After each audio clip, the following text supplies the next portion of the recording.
আমি এখানে ইংরেজি ডিপার্টমেন্ট 12 ব্যাচের স্টুডেন্ট। তো আমাদের এখানে যে ঝামেলাটা হয়েছে, এখানে অ্যাকচুয়ালি আমাদের কর্মসূচি ছিল অবস্থান কর্মসূচি। আমাদের উদ্দেশ্য ছিল আমরা মডার্নে গিয়ে অবস্থান করব, কিন্তু আমাদের যে এখানে ছাত্র সংগঠন আছে তারা আমাদের আগেতেই জানিয়ে দিয়েছিল যে অবস্থান, ছাত্রলীগ ছিল এখানে। তো ওরা আমাদের জানিয়ে দিছে যে এখানে হচ্ছে আপনাদের অবস্থান কর্মসূচি করা যাবে না, আপনারা হচ্ছে পদযাত্রা করেন।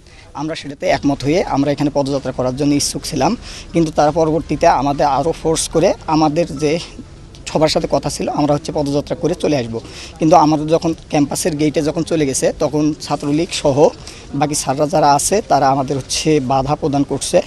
স্যাররা অ্যাকচুয়ালি যখন সামনে আছে তখন পিছন থেকে এবং তাদের যারা তৃতীয় পক্ষ ছিল তারা স্যারের ওপর আক্রমণ করে সেই দায় আমাদের সাধারণ শিক্ষার্থীদের উপর চাপানোর চেষ্টা করছে।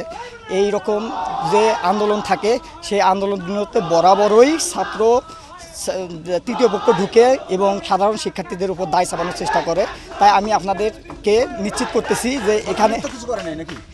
না, এখানে আমাকে ছাত্রলীগের সভাপতি আমাকে চর থাপ্পড় মারছে। এখানে উনি আমাকে নিজে স্টিল আমাকে থাপ্পড় মারছে।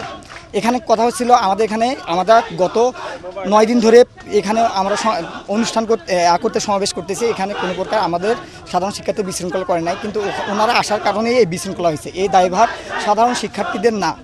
আচ্ছা ঠিক, আরেকজন বলি, আরেকজন ভাই 1 মিনিটে দাবি বলেন তো এখন কি আমাদের কি করতে চান এটা একটু জানতে চাই।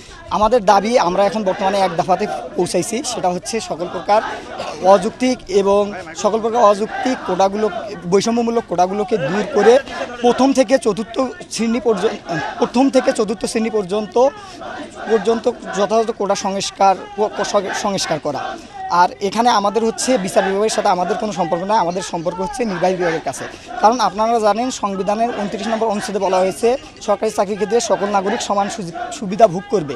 কিন্তু এখানে আরও আছে যারা অনগ্রসর জনগোষ্ঠী আছে তাদের জন্য একটা নির্দিষ্ট কোটা ব্যবস্থা থাকবে।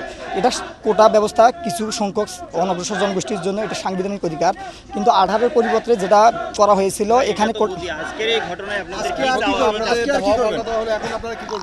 এখানে আমরা সাধারণ শিক্ষার্থীরা আমরা এখানে শঙ্কিত আছি। তো আমরা চাচ্ছি সাধারণ শিক্ষার্থীরা চাচ্ছি যাতে আমাদের এই ব্যাপারে আমাদের পরবর্তীতে কোনো সমস্যা না হয়। কারণ এখানে যে সমস্যাটি হয়েছিল সেই সমস্যাটি আমরা সাধারণ শিক্ষার্থী দায়ী না। এখানে তৃতীয় পক্ষ ঢোকার কারণে তারা বাধা দেওয়ার কারণে এই পরিস্থিতি হয়েছিল। সুতরাং আমরা আশঙ্কা প্রকাশ করতেছি। সুতরাং আমাদের আশঙ্কায় সারা বাংলাদেশের শিক্ষার্থীরা একমত প্রকাশ করবে বলে আমি আশা পোষণ করতেছি। কারণ আরেকজন বলি।